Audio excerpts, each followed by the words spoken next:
Bonjour mes chers élèves, j'espère que vous allez tous bien. Alors aujourd'hui, nous allons faire notre dernière leçon du vocabulaire qui s'intitule « Bien comprendre un mot ». Alors soyez attentifs et suivez avec moi. Je commence.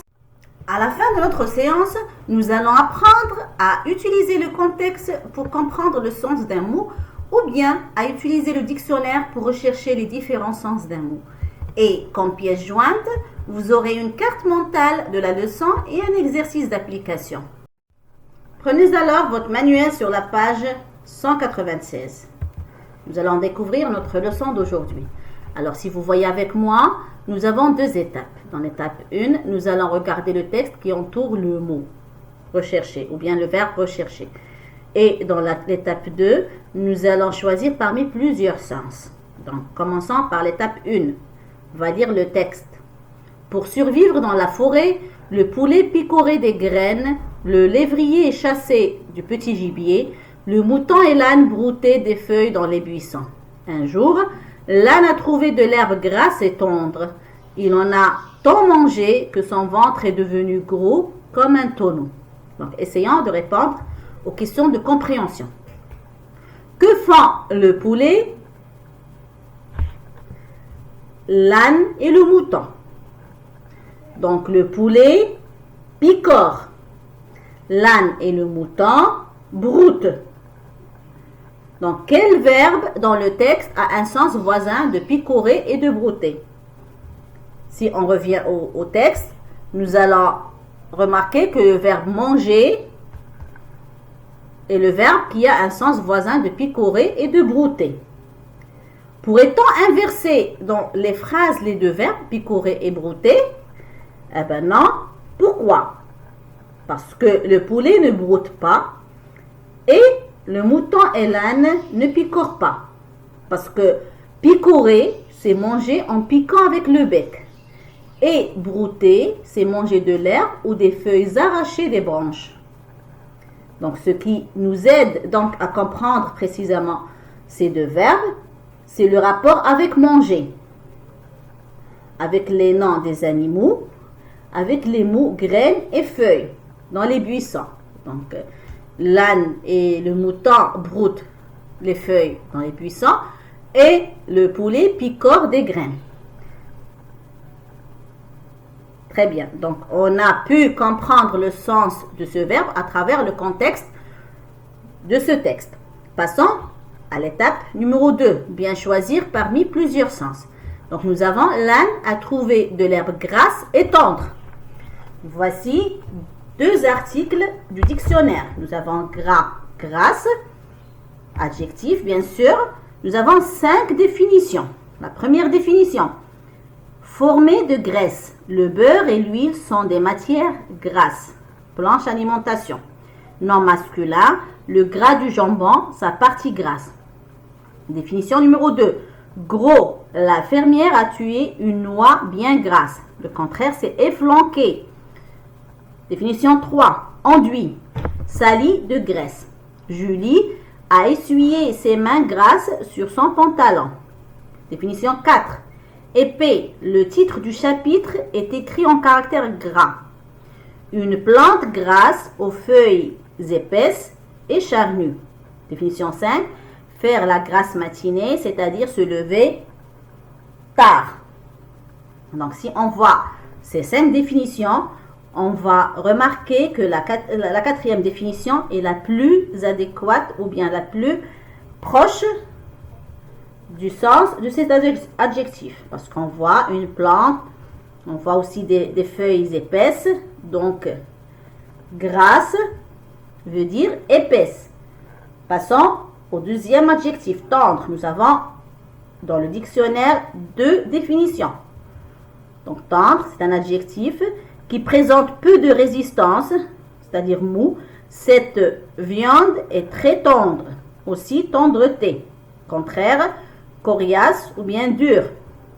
Deuxième définition, affectueux et doux. Donc, elle est tendre avec ses enfants, aussi tendresse.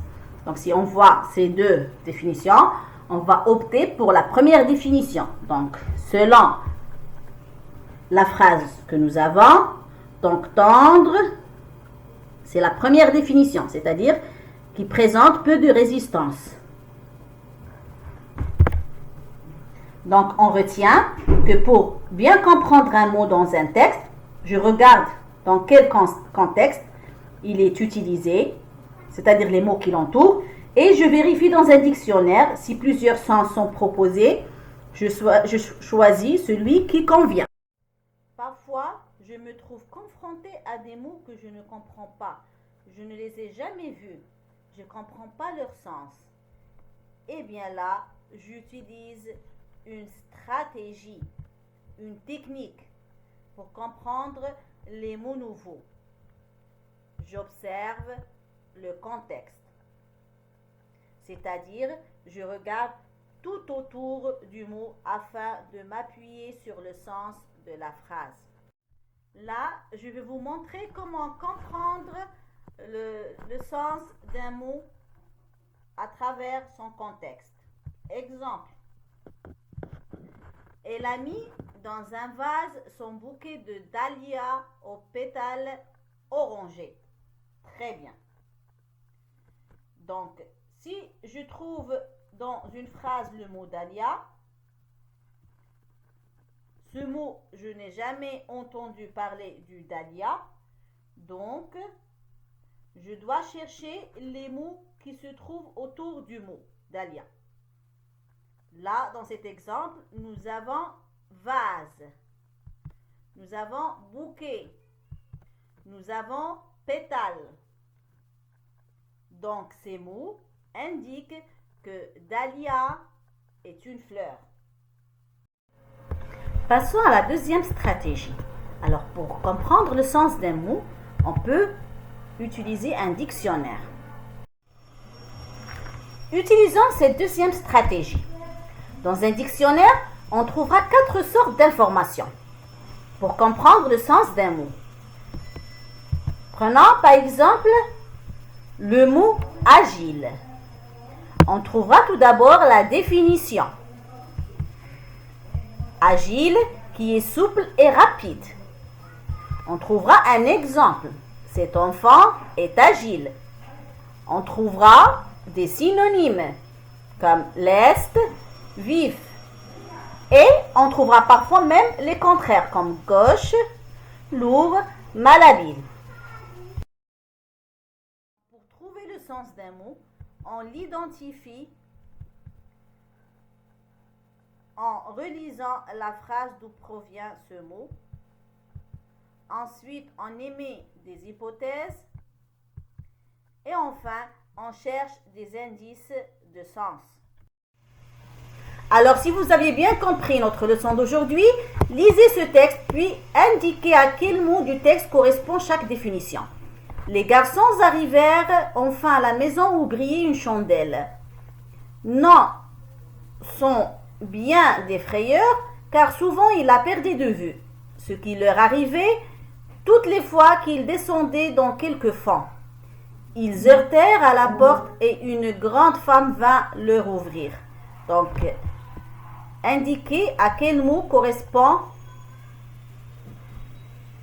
une sorte de bougie, frapper ou bien taper fort, des grandes peurs.